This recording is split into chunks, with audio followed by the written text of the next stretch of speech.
Vamos a presentar a nuestro invitado del día, que es Francisco Castro, licenciado en Administración. Y bueno, muy Y buenas dueño del noches. mercado de capitales y muchacho Agente de productor. redes, vamos a decir. Muchacho de revés también. Muchacho de redes. ¿Cómo andan? Hola Francisco, gracias por estar en el programa. No, por favor, gracias a ustedes por invitarme. Cordobés. Sí, de el interior de Córdoba, Río Cuarto, una ciudad de 200.000 habitantes más o menos. Linda ciudad. Linda ciudad, acá los rosarinos queremos mucho a Córdoba, provincia, y nos gustan muchos lugares de Córdoba. Sí, es lindo, es una ciudad chiquita, tiene muchas cosas para hacer, igual, viste, como ciudad pequeña nos conocemos todos con todos acá. Pero vos, Francisco, bueno, te estás haciendo conocido en todo el país, ahora gracias a las redes. Contanos cómo surgió esta experiencia de salir a la web y de alguna manera darle inicio a tu Instagram, que lo podés comentar a la gente, así te empieza a seguir. Bueno, mi Instagram para que me sigan es Mercados Trading. En realidad esto empezó de mera casualidad. Yo cuando tenía 18 años me hice un Twitter. Vale, de hecho ya lo tenía. Y bueno, empecé a publicar algunas cosas en Twitter en principio. Después lo hice en Instagram. Todo relacionado a lo que es el mercado de capitales, que es lo que más me gusta hacer y es a lo que justamente me dedico. A pesar de haber estudiado licenciatura en administración. Y nada, empecé, digamos, de casualidad y después, bueno, obviamente lo empecé a hacer más de manera profesional. En Twitter. Todavía estamos hablando de Twitter. Digamos, en realidad yo comencé con un blog. Ahí está. Un día agarré y dije, che, bueno, me voy a hacer un blog para compartir las ideas, lo que voy viendo en relación a las inversiones y demás. Y bueno, de ahí empecé a contactar con gente, también en Twitter, menciones de un lado, menciones del otro, empecé a crecer en Twitter bastante, y después también me volqué para lo que fue Instagram, y bueno, después tuve obviamente una página web que al día de hoy tiene 1.600.000 visitas aproximadamente, todo siempre hablando de lo que tiene que ver con las inversiones bursátiles.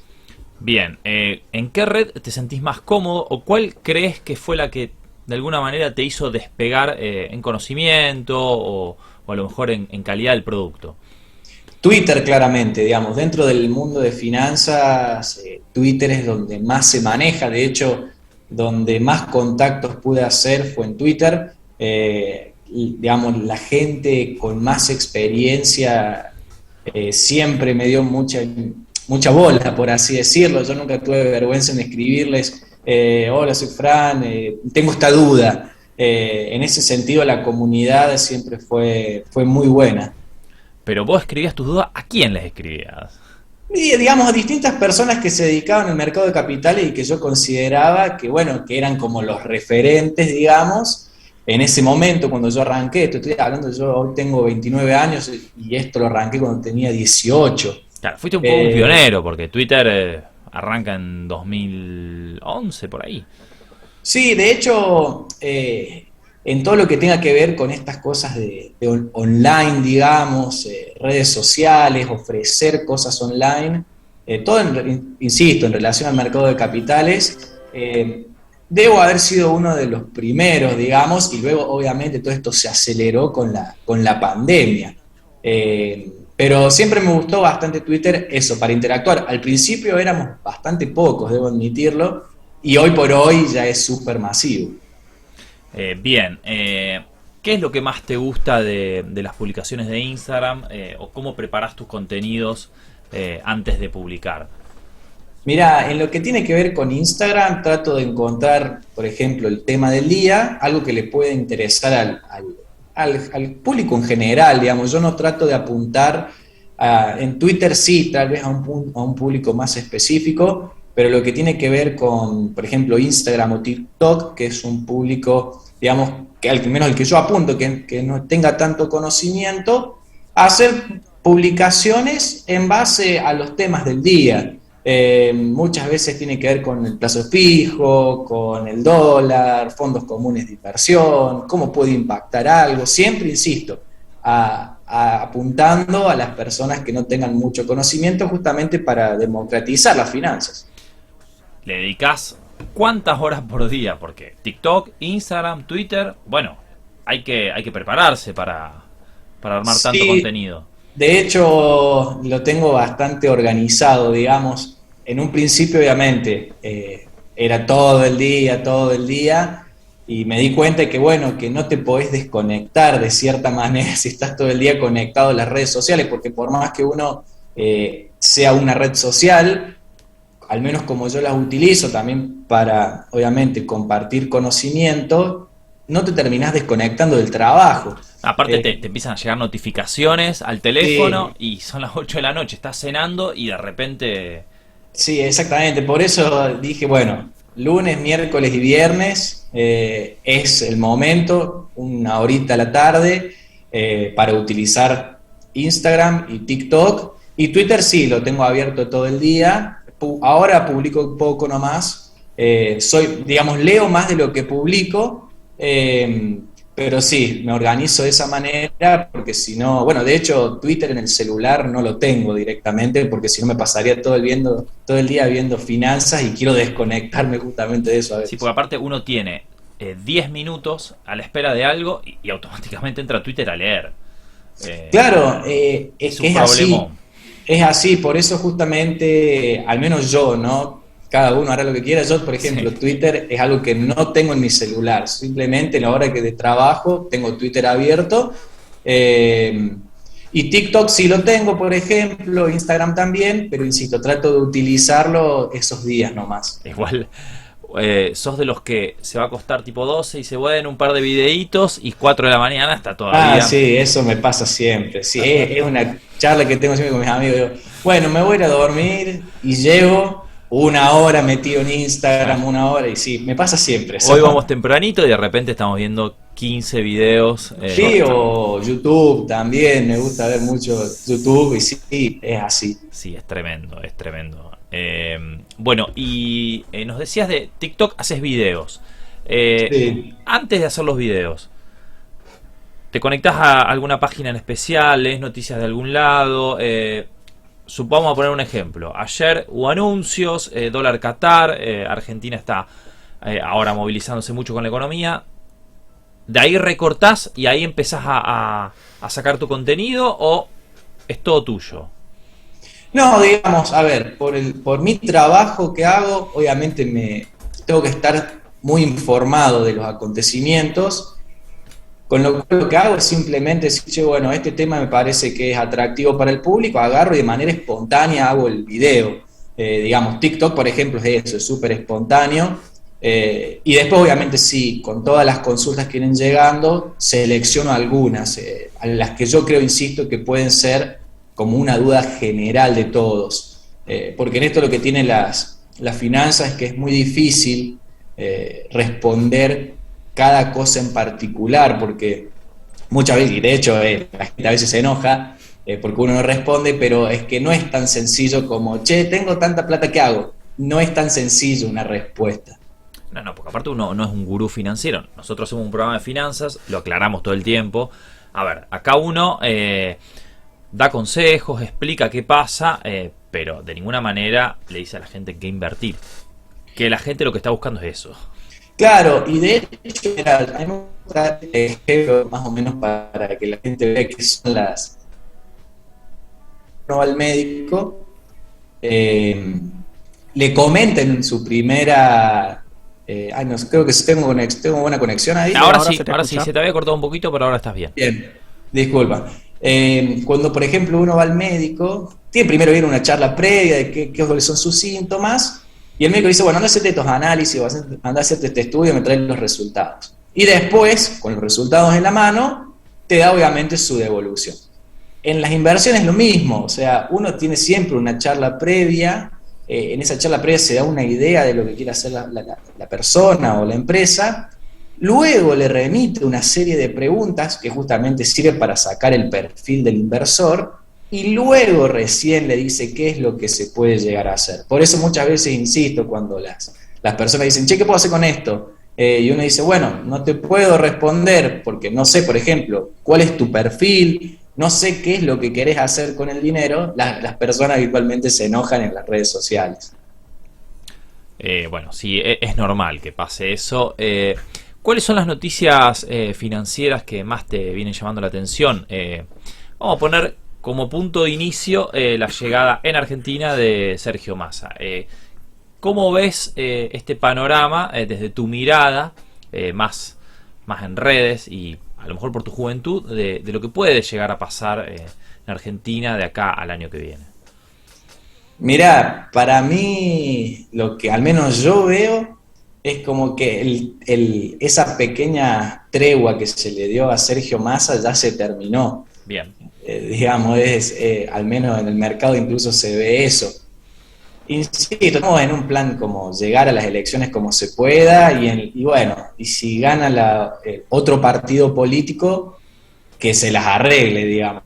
Que eso es medianamente el plan que se ve hoy. vos ves parches solo para Sí, contener el clima social ahora. sí, Y sí, el año que viene vemos. es bastante claro que son parches y parches. De hecho, que incluso yo diría que ni siquiera Massa comenzó con los parches, ya con Guzmán, con esa reestructuración de la deuda, ya comenzaron los parches. Lo que pasa es que, bueno, obviamente uno se va quedando sin tiempo y cada vez son más parches y más parches. Y seguramente lo que va a pasar es que, bueno, va a ganar, o supongamos, ¿no? Vamos a poner el supuesto que gana otro partido político. Cuando tenga que solucionar todo, la gente, ¿qué es lo que va a decir? Che, no, para eso estaba mejor antes. Eso es una figurita repetida que creo yo que puede probablemente ocurrir si no se comenta bien cuál es la situación en la cual uno está agarrando el gobierno. Por supuesto. Nacho. Totalmente. A ver, bueno, buenas noches, Francisco. Yo soy Hola. Nacho, estuvimos en contacto hoy a la tarde. Ah, bien. Yo te quiero consultar con respecto a cómo se te fue dando que llegaste a rendir, digamos, el examen, el idóneo en mercado de capitales. Si primero tuviste un crecimiento en las redes y después fuiste a P o lo llevaste todo prácticamente en simultáneo. No, digamos, en primer lugar, esto yo rendí en el 2018. Más o menos, para que sea una idea, como que digamos, el salto en las redes lo vi en el 2016, más o menos. Yo de chiquito ya tenía, viste, como el sueño de querer trabajar en la bolsa, en el mercado de capitales, diría desde los 17 años. Entonces un día dije, bueno, ya está, o sea, es momento de formalizarme, ya tenía bastantes conocimientos y simplemente decidí rendir en el 2018. Me acuerdo que fui a Mendoza porque yo nací en Mendoza y mis tíos están en Mendoza, así que bueno, aprovecho, los visito, rindo allá en la Bolsa de Comercio de Mendoza. Mira, Y nada, fue algo bastante sencillo, no es un examen complejo, digamos, pero fue más justamente eso, como para dar, entre comillas, un cierre a algo que yo quería hacer de manera profesional. totalmente. Además, para evitarte un problema, digamos, de que podés acompañar con ciertos comentarios, digamos, en tus redes con la matrícula, digamos, en CNB, no como, bueno, le había pasado, por ejemplo, en su momento a Ramiro Marra, que había tenido un inconveniente porque él salía, viste, por un video en YouTube, al no estar matriculado, tuvo también un inconveniente, entonces, bueno, además nunca viene de más hacer el trámite y estar matriculado, digamos, para ofrecer los servicios financieros. No, además, a mí, por ejemplo, lo que me resultó interesante del examen, al menos cuando yo rendí en el 2018, yo no sé cómo será ahora, era que uno aprende muchas cosas desde el punto de vista legal que desconoce, porque digamos, uno puede conocer mucho de las operatorias, de cómo analizar una inversión y demás, pero el examen creo que te da eso como positivo, digamos, que es aprender la parte legal, digamos, de las cosas, que siempre está bueno porque a veces una persona que no tiene conocimiento financiero lo pregunta y creo que a mí, al menos en mi caso particular, en ese examen, me sirvió justamente para eso, para adquirir ese tipo de conocimiento que yo hasta ese momento no tenía. Totalmente. Francisco, y bueno, tu crecimiento en redes fue exponencial, fue un camino que fuiste haciendo, fue un comentario que se te volvió viral. ¿Cómo fue? ¿O fue siempre paulatinamente, creciendo de a poquito y constante?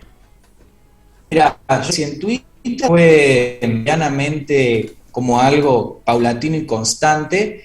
Es cierto que a medida, al menos en mi caso particular, cuando ya llegas a cierto público, uno, al menos yo, ¿no? Insisto, se cuida con lo que va diciendo, con lo cual a veces termina costando más seguir creciendo. Por ejemplo, hoy tengo 24.000 seguidores. También es cierto que, bueno, que al menos en mi caso yo hoy en día leo más de lo que escribo, me interesa mucho leer y no tanto escribir, pero por ejemplo en TikTok fue prácticamente exponencial, fueron 2 o 3 videos que se hicieron virales, uno me acuerdo que fue de criptomonedas, otro fue de no hacer plazo fijo y por ejemplo hacer una caución bursátil, que lo levantaron varios medios, y el otro no recuerdo, y en Instagram también fue paulatino, digamos.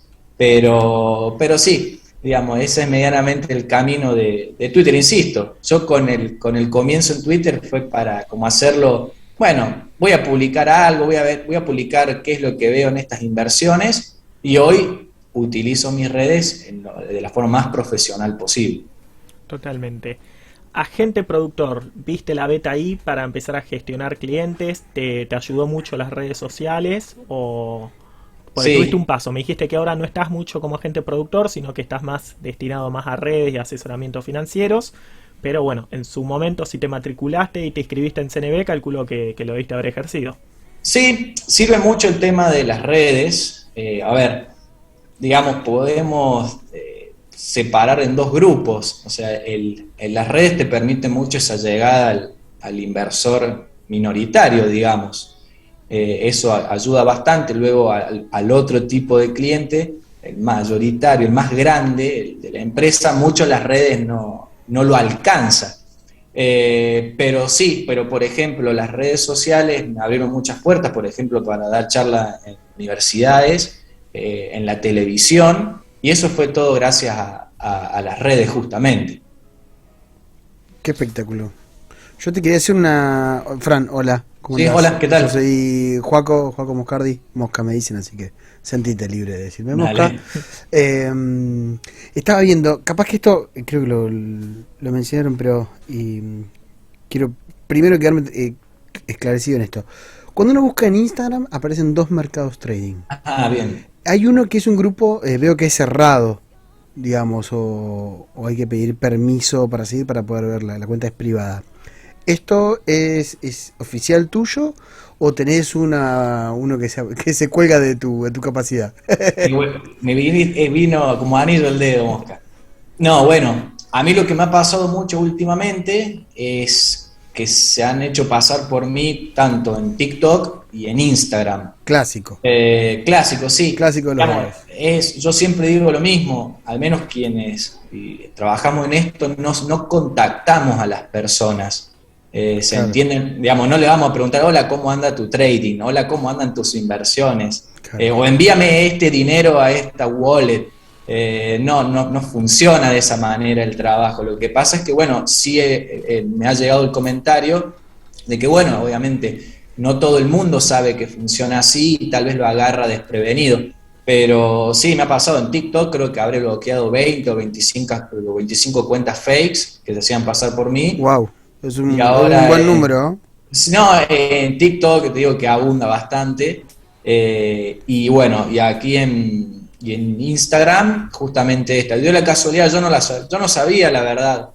Justo le habló una amiga a mi hermana, que esta persona le habló, casualidad de la vida, y ahí me enteré. Que era, obviamente yo hice un video para que la gente no cayese en eso, reporté la cuenta, pero bueno, sigue funcionando.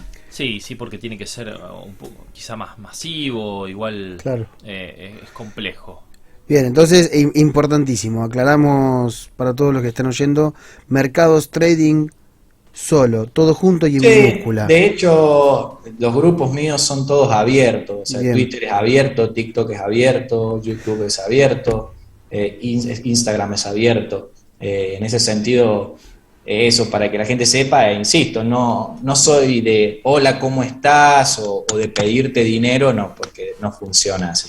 Tal cual. Y vos sabés, acá con permiso, capitán, vos sabés que justo el tema que acabas de tocar con el fake me deja pie y te invito, Fran, si querés, a que me acompañes en la lectura de una pequeña nota que habla sobre el fraude y esta nueva modalidad que hay de robo de celulares y junto con eso la apertura de cuentas.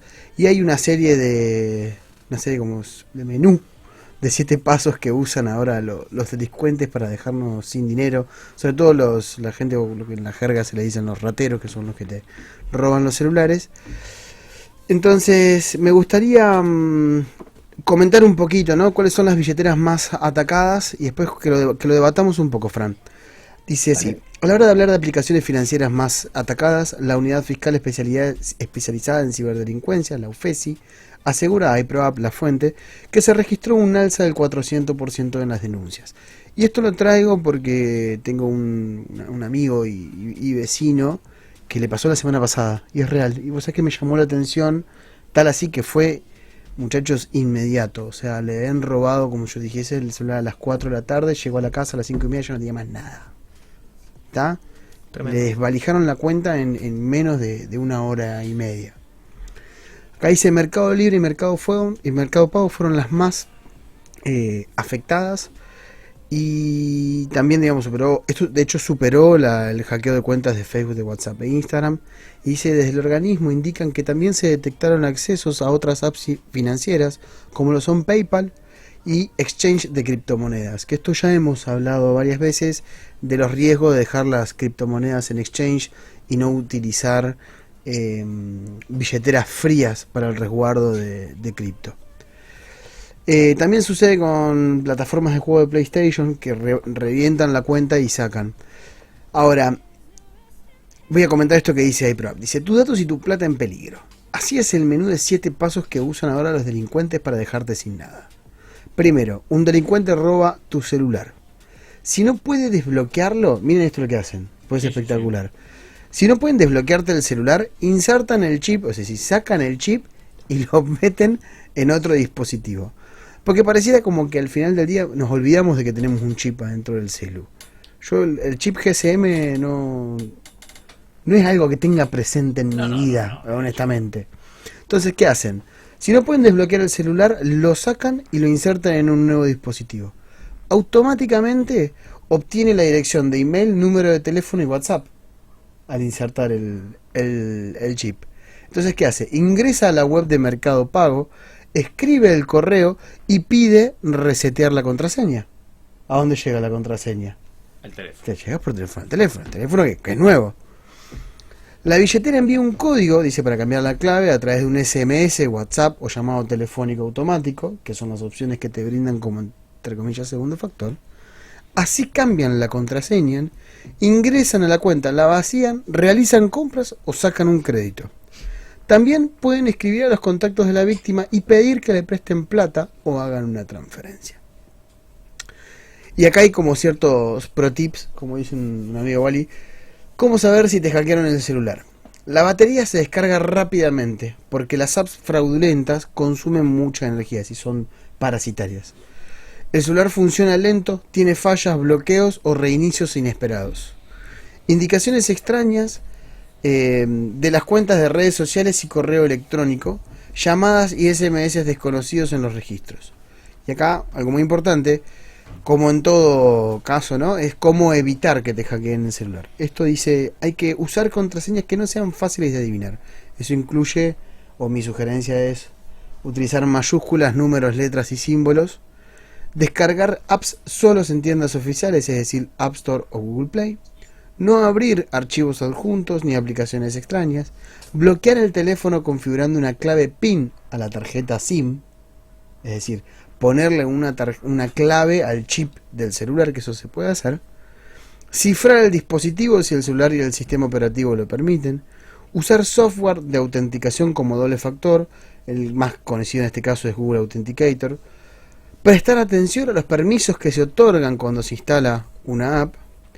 Evitar entrar a la cuenta bancaria en redes públicas, es decir, cuando uno va se conecta a la red de un bar, se conecta a la red, en el caso, bueno, en Rosario tenemos wifi en plazas, más allá de que hay veces que funciona y hay veces que no, pero eso es una red pública. Y incita a instalar lo que se llama una VPN en el celular, que básicamente es como un proxy que hace que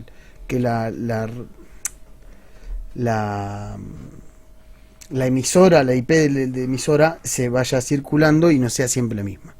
Y después desconfiar obviamente de todos los mensajes, incluso cuando provienen de alguien conocido. Esto que vos acabás de comentar un poco, ¿no? Es un nuevo o otro tip más. Las cuentas serias no contactan uno a uno a sus usuarios. A mí me ha pasado 1000 veces que me vengan a ofrecer, yo estoy en el mundo cripto, me ha pasado muchísimas veces que me vengan a ofrecer esas inversiones mágicas que después se van con la guita. ¿Qué otro consejo nos da, Fran, vos como creador de contenido, al menos para tu audiencia? Mirá, la verdad es que los que dijiste creo que son los más acertados. Y yo agregaría, de nuevo, voy a sonar repetitivo, pero el hecho de que uno nunca va a poner, y esto es lo que suelo ver cuando quieren estafar a alguien, porque al menos lo que a mí me pasó, que en los comentarios dejan contactame y le dan un número de teléfono. Va a sonar tal vez algo muy, muy tonto lo que voy a decir, pero creo que es donde más viene la mano, e incluso cuando la característica no es de Argentina. Por ejemplo, si yo, que soy de Argentina, eventualmente debería tener, como digo, esto es lo que en base a lo que me pasó a mí, eventualmente yo debería tener un celular con característica argentina, y bueno, y eran características, por ejemplo, de Colombia, de Venezuela, que dejaban, lamentablemente, de acuerdo a lo que... Te perdimos Sí. un poquito, te perdimos, pero ahí estás Ahí volviendo. retomamos. Ahí retomamos. Decía que bueno, que lamentablemente de acuerdo a lo que pude conversar, la modalidad era esa, dejaba su número de teléfono, un número de WhatsApp, que insisto, que no era de Argentina, cuando yo soy de Argentina, los contactaba y les pedía dinero. Insisto, eso, de hecho, incluso en las redes sociales, si ustedes tienen algún problema con algún banco, hoy en día solamente ponen, no sé, me anda mal X banco y ya los están contactando por privado, háblame por privado. Y eso no funciona de esa manera, que se fijen que sean cuentas verificadas, Claro. por ejemplo.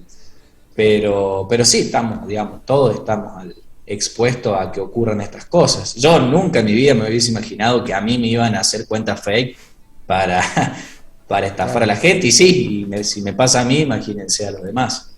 Todo lo que es plata, de alguna manera, bueno, circula gente queriendo sacarla esa plata, tenerla. Sí, y además, donde más se ve, insisto, es la típica plata fácil, digamos, dame este dinero o transferime, al menos yo insisto, este es el caso particular que me pasó a mí, transferime estos $100 a esta wallet, que yo te devuelvo 300. Y bueno, obviamente hay gente que no tiene conocimiento y que obviamente no tiene que por qué tenerlo, no todos sabemos todo, y cae en ese tipo de estafa, lamentablemente. Sí, de alguna manera la gente tiene que informarse, pero bueno, hoy las redes, así como tienen llegada a todos lados, también hay muchísima gente que tiene llegada a la A su gente dinero. y al dinero. Digamos, y cualquiera puede ser víctima de una estafa, porque bueno, todos estamos ahí en las redes disponibles para ser estafados. Sí, de hecho yo donde más he visto que digamos, tiene digamos, las estafas como que se han elevado de manera exponencial es con la aparición de TikTok. Al menos, insisto, yo es donde más lo he visto eso. ¿Tenés colaboradores a la hora de producir contenido o es todo en soledad? No, lo hago todo yo solo. Digamos, como te decía, o como les comentaba, elijo un tema y hago el video, digamos.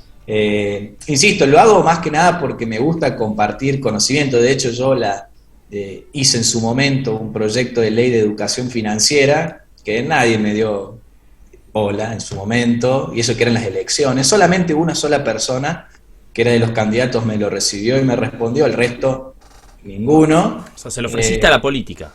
Sí, claramente digo, bueno, voy a aprovechar que se viene el año electoral, digo, capaz que se agarran de cualquier cosa con tal de ganar votos, Y es un tema que a la gente le interesa, entonces bueno, empecé a escribir por privado todos, e insisto, solamente uno que me pidió que no lo nombrase en su momento, por eso respeto y no lo nombro, me aceptó la propuesta, me la agradeció, era funcionario en ese momento, pero el resto nada, ninguno.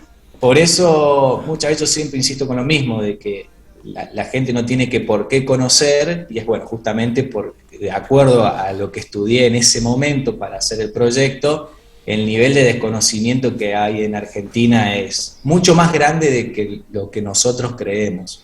Sin lugar a duda, Fran, de hecho, o sea, me encanta esto que decís porque es un poco es la misión que tenemos en Mundo Finanzas, ¿no? Desasnar términos que muchas veces suenan complejos, pero no lo son tanto, es más lo que suena que lo que es. Y en un programa o en un espacio radial como el de la Vorterix, que está asociado por ahí más a lo informal, venimos en el horario de la tardecita, tarde-noche ya, a charlar un poco sobre estos temas. Así que la verdad que me encanta que estés acá, nos encanta que estés acá. Tenemos que hacer un pequeño corte, pero ya volvemos, Fran. Dale. Te quedas, Fran, te quedas para el para próximo bloque. Me quedo. Algunas preguntas más, pero bueno, se corta la conexión y volvemos. Dale. Bueno, de esta manera seguimos en Mundo Finanzas. Continuamos con nuestro invitado en el próximo bloque.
If you look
Vorterix. Gente de radio. Vorterix. Gente de Rosario. 104.1 FM.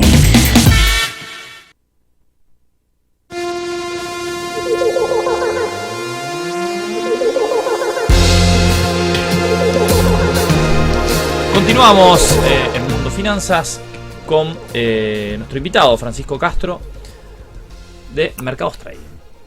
Así es su Instagram. ¿El TikTok es igual, Fran? Sí, Mercados Trading también Mercados es. Trading. Y el Twitter también. No, el Twitter es Fran Castro MT. Ah. Me gusta tener mi nombre. En Twitter y sos mi vos. título. Sí. Sos vos. Bien, contanos, Fran, ¿cómo te llevas con las criptomonedas? Buena pregunta. Me parecen interesantes, la verdad. Mirá, les digo, yo les voy a contar una anécdota. Y sé que creo que mi viejo me está escuchando. Yo me acuerdo había habido una charla acá en Río Cuarto de una persona, la verdad ya ni recuerdo quién era, que era hablar sobre el tema de criptomonedas, porque una amiga me dice, che, viene esta persona a hablar sobre cripto, era todo muy nuevo, al menos creo que andaba en 160 y pico dólares Bitcoin. Y bueno, insisto, yo estaba metido en lo que era el mercado de capitales, siempre digo lo mismo, cada año que pasa me doy cuenta de que el año anterior no sabía nada, con lo cual en ese momento pensé que me sabía todo y no, uno nunca sabe todo, dicho sea de paso.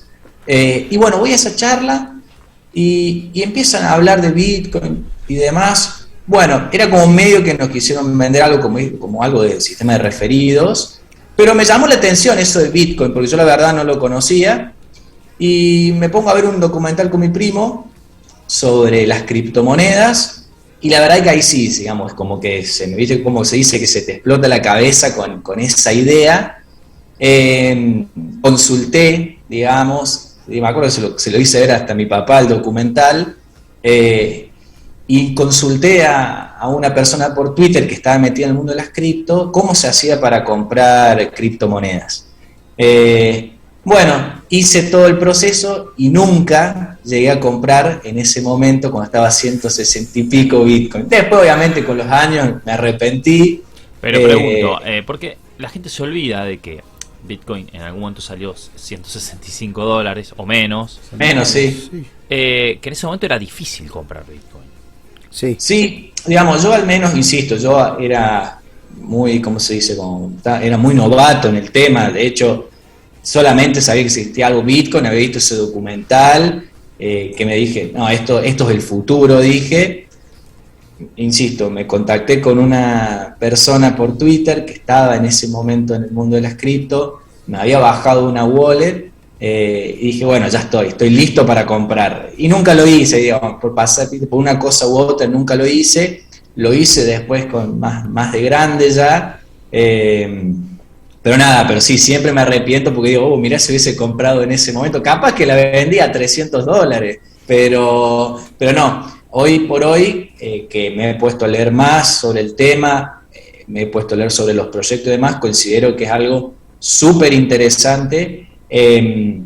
Estoy muy atento a ver qué es lo que dice, por ejemplo, Estados Unidos con ese marco regulatorio que quieren sacar, digamos. Creo que el mundo va a copiar más o menos lo que diga Estados Unidos, y creo que ahí es como que está la verdad, porque hacen un marco regulatorio que, digamos, que deje florecer al mundo cripto, y ahí creo que estamos hablando de una oportunidad histórica, o es un marco regulatorio que pone trabas en la rueda y que siempre lo va a dejar, entre comillas, marginado. Pero sí, es algo que me interesa y mucho.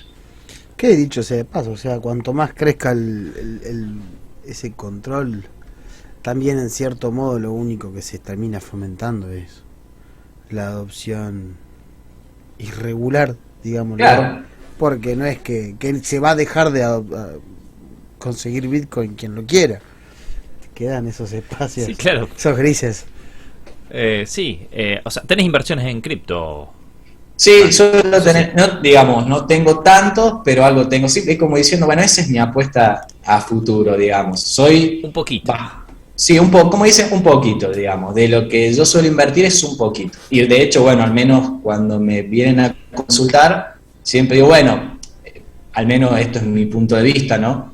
Tratar de poner ese dinero que, bueno, que sabes que se puede perder o que, bueno, podés hacer una diferencia, pero no pongas todo ahí por las dudas. Sí, mucha gente que nos ha visitado al programa nos ha dicho, el 10% de... Todos. Todos, dijeron No, lo pero mismo. no mucho, El 10% de un ahorro que uno tiene puede ir destinado a las cripto.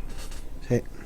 De hecho, o sea, creo que soy uno de los pocos locos que invierte como solo en cripto, digamos. Que tiene lo bueno. que decía. Y es únicamente para algo que no sea cripto, digamos. Claro.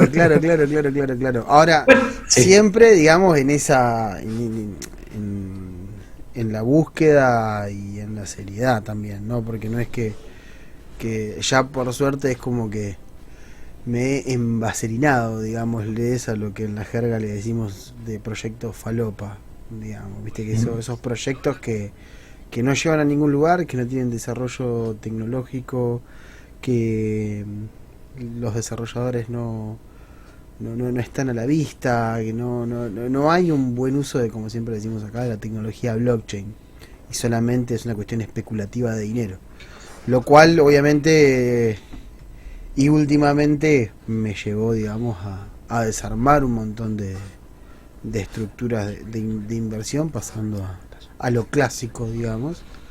Y ahí te quería hacer una consulta, Fran. ¿Cuál es la estrategia, digamos, que más utilizás a la hora de invertir? ¿Qué estrategia? A mí particularmente, ¿esto estamos hablando de cripto o en general? No, en general, y es ¿General? una pregunta, esto es a término personal, de más está Bien. aclararle a todo el mundo que esto no es recomendación de inversión. Franco no está haciendo recomendación de inversión de ningún tipo, solo nos está contando qué es lo que él hace muy amablemente. Mirá, a mí particularmente me gusta muchísimo sentarme a leer, en el caso de lo que es el mercado de capitales tradicional, los balances de las empresas. Bien. He pasado por los dos bandos, digamos, he hecho trading y me gusta mucho el buy and hold, justamente porque te da ese sentido como de pertenencia, digamos, de estar dentro de un negocio, y es lo que trato siempre también de transmitir a las personas, digamos. Al menos yo particularmente tengo dispuesto una parte de mi portafolio para hacer buy and hold, que sería, para quienes no conocen, comprar algo y mantenerlo, especulando de que el precio va a subir. Justamente lo hago de empresas que se dicen aburridas, porque no generan, digamos, grandes rendimientos, pero tienen una estabilidad. Eso a mí me parece muy interesante, y una pequeña porción del portafolio para hacer lo que todos conocen como trading, que es comprar, intentando comprar en el piso y vendiendo en ese techo, digamos. Claramente la dificultad es superior, por eso justamente aplico menor parte de mi portafolio a lo que son esas inversiones de corto plazo. Pero bueno, hay gente que le gusta el riesgo y va a todo corto plazo, o gente que es más paciente y va a largo plazo. ¿Qué he visto yo en mi experiencia? Que las mejores inversiones que yo he hecho han sido justamente a largo plazo. Pero bueno, ese es porque es mi perfil de inversor. Cuando decís largo plazo, ¿a qué te referís? Siempre Siempre hacemos estas preguntas, ¿no? Porque sí, hay que digamos, tratar de establecer yo una- aquí, a mí muchas veces está buena esa pregunta, ¿qué es el largo plazo? Yo digo lo que es largo plazo para mí. El largo plazo para mí es más de un año, pero Claro, ahí hay va. personas que el largo plazo puede ser un día.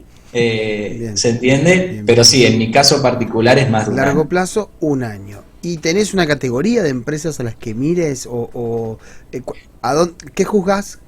¿Qué es lo que convierte a una empresa en estable? Te reformulo la pregunta. Bien, para mí una empresa, y esto es de nuevo, es una opinión personal, Sí. lo que hace una empresa estable es que tenga justamente un negocio estable. Yo les voy a poner un ejemplo que es de la empresa que más me gusta, y bueno, de hecho no voy a decir capaz nada nuevo, pero por ejemplo, Apple. Apple es una empresa estable, digamos. Todo el mundo tiene iPhone, perdón, o tiene los productos de Apple. Y cada vez más uno, cuando va indagando, son personas muy inteligentes, porque si bien ellos tienen su producto pionero, que es el celular, que todos lo sabemos, van haciendo algo que a mí me resulta muy interesante, que se los comento, que es como que Los dispositivos no aumentan de capacidad, pero por ejemplo sí lo que uno puede utilizar y almacenar, digamos, sí lo que uno puede utilizar con el dispositivo, por ejemplo, sacar mejores fotos, mejores videos, mayor resolución, etc. Entonces eso va derivando a que uno consuma lo que es otro segmento del negocio de Apple, que es el que prácticamente le está dando bastante buenos frutos, que es lo que sería la parte de los servicios, que es cuando uno contrata el almacenamiento adicional. Esas cosas, o por ejemplo, que una empresa tenga esa característica de monopolio, entre comillas, hacen que sea bastante interesante, o por ejemplo, muchas veces también dependiendo del contexto. Bien, eso también es muy importante, pero sí, prácticamente que sean empresas, que yo digo aburridas, porque pasan los trimestres o pasan los años y uno ve que los valores en términos de porcentaje son siempre los mismos. Insisto con el caso de Apple porque parece el caso más interesante. Uno puede ver valores del 2000, vamos a decir, 2010 y ahora, y en términos de porcentaje de ganancias, de gastos y demás, son siempre iguales. Obviamente se van incrementando en términos numéricos. Esas son las empresas aburridas. Que pase lo que pase, hoy este año está bajando de precio, pero seguramente al pasar los años va a volver a recuperar ese terreno. Bien, y a la hora de invertir en proyectos cripto, ¿qué es lo que observas? Bueno, yo les pongo un ejemplo. Yo lo que trato de ver es ver qué utilidad puede tener en el mundo real si se llega a masificar. A mí en su momento me resultó muy atractivo, por ejemplo, VeChain. Todo esto de poder ver lo que era la cadena. Eso a mí me pareció súper interesante, pero dije, che, bueno, a ver, ¿cuál es la contra? China, por ejemplo.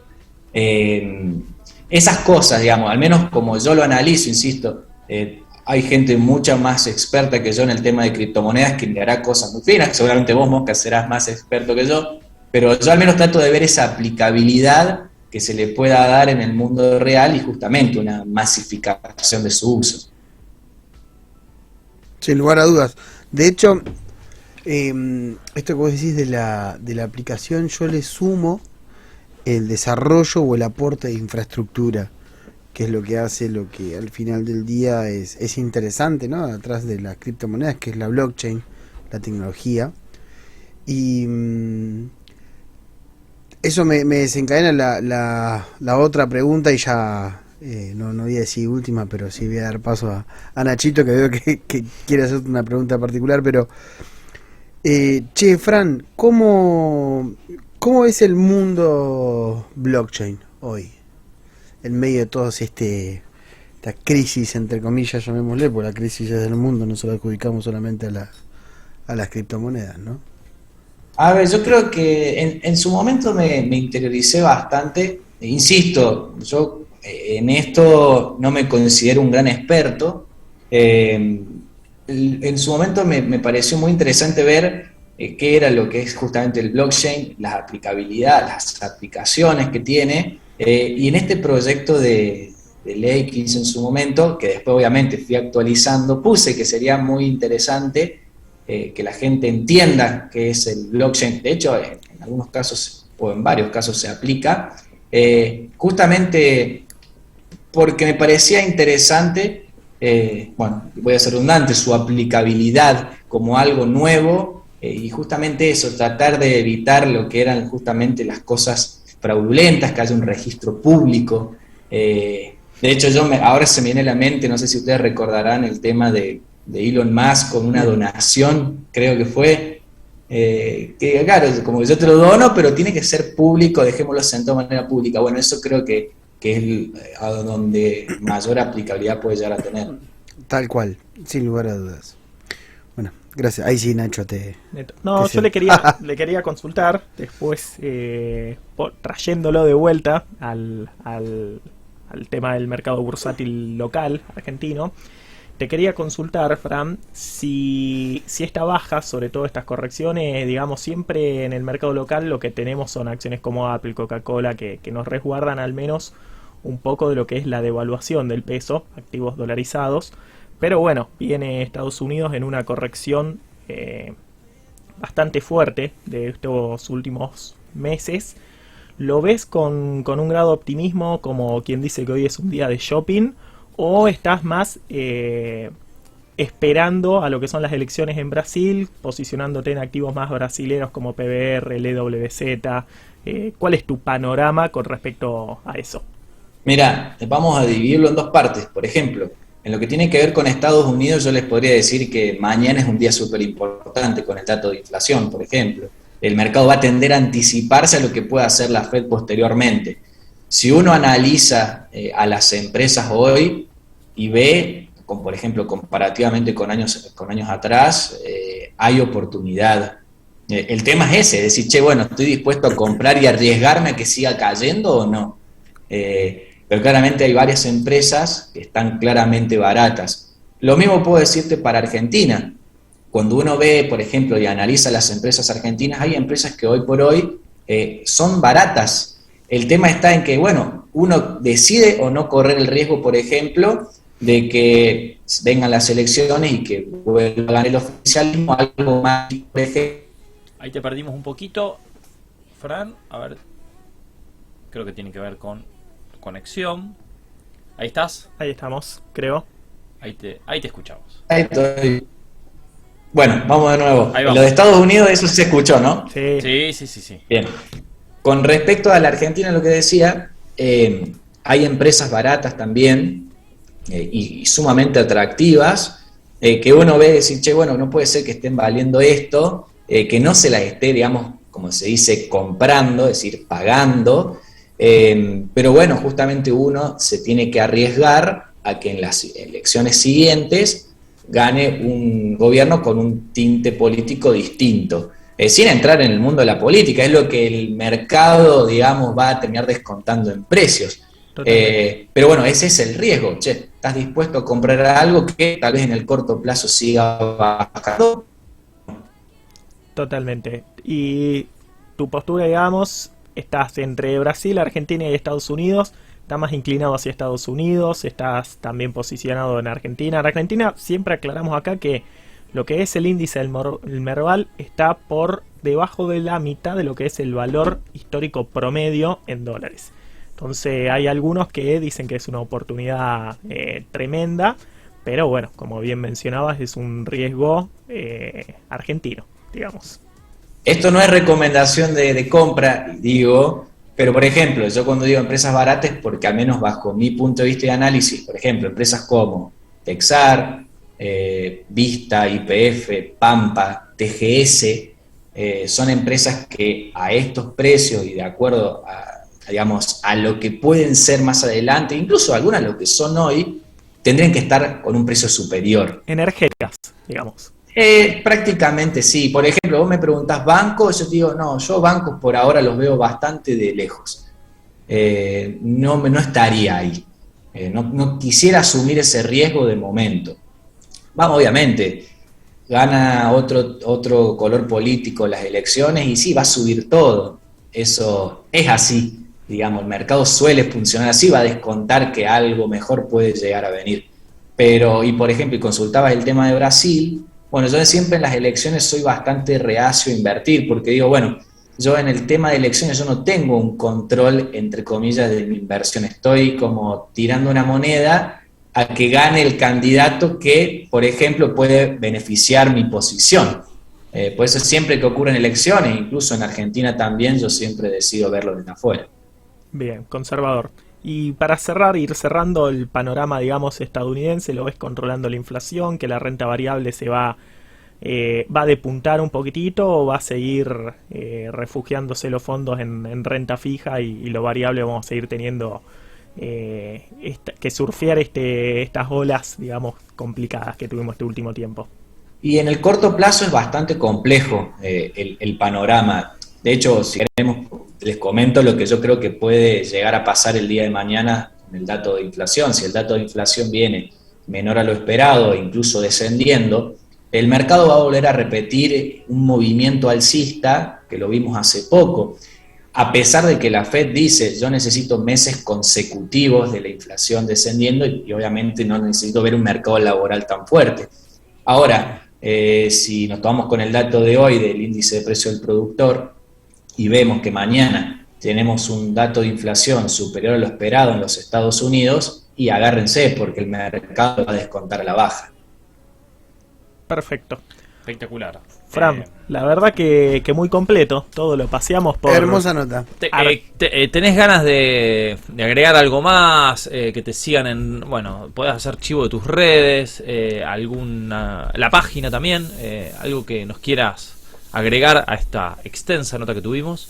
Sí, ahí yo me quedé con algo ganas de decir, de hecho Bien. le escribí a uno de los chicos, cuando hablaban el tema de que está al alcance de todo el tema de las finanzas, que googleen, que las personas que cuando tengan alguna duda googleen, que la verdad que hay muchísima información, traten de fijarse obviamente de dónde obtienen justamente esa información. Cuando lean que la plata es fácil, salgan de eso porque ahí es donde está la mentira o la promesa que no se cumple. Un consejo que me gustaría darle a todos es: nadie puede prometer un rendimiento en el mundo financiero.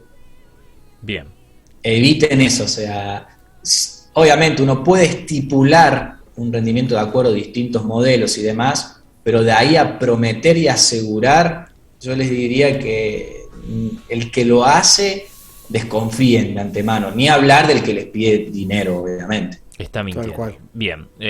Bueno, Fran, la verdad que muy completo. Bueno, invitamos tus redes. Dale. Es en Twitter, Fran Castro MT. Bien. En Instagram, Mercados Trading, que es el que es abierto, el cerrado es fake. Y en TikTok, Mercados Trading también. Mercados Trading. Ahí me pueden ubicar. Y en las redes de ahí se pueden derivar después los correos oficiales o los medios de contactos oficiales. Así Sí, que tenés un contenido bastante variado y publicás seguido. Que eso es lo sí, importante. obviamente sí. Así Eso que es lo de mi parte importante. ha sido un placer, la pasé bárbaro. Bueno, esperemos tenerte no. pronto, porque bueno, Mundo Finanzas va a seguir y seguramente con algún tema específico quizás te llamemos y te preguntemos cosas. Sí, por favor, encantado de volver a participar. Bueno, Fran, muchas gracias desde Córdoba, desde Río Cuarto, tuvimos al señor Francisco Castro.